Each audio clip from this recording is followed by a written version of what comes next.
ఇప్పుడు చంద్రబాబు నాయుడు గారు రోజుకు ఒకటి తీస్తున్నాడు. ఉన్నట్టుండి 4,000 అన్నాడు పెన్షన్. ముందు ఒకసారి వాళ్ళకన్నాడు, ఇంకో వీళ్ళకన్నాడు 50,000 కట్ చేస్తా అన్నాడు. అప్పటికప్పుడు ఏది అనిపిస్తే అది అంటుపోతున్నాడు. వాటి లెక్క తీస్తే 1,50,000 కోట్లు అవుతున్నాయి. మనం అమలు చేసినవి ఇంతకాలము ఒక 70,000 కోట్లు అవుతున్నాయి.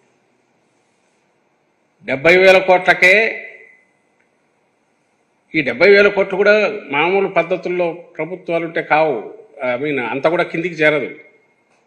లంచాలు, మధ్యలో ఫిల్టరేషన్లో పిల్ఫరేజ్లు అన్నీ పోను.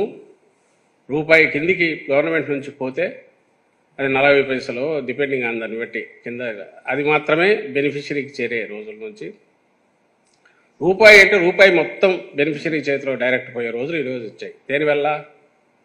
Thanks to the village secretariat, ward secretariats, decentralisation of administration and volunteer వ్యవస్థ, కింద డోర్ స్టెప్ వరకు అడ్మినిస్ట్రేషన్ పోవడం వల్ల అది సాధ్యమైంది.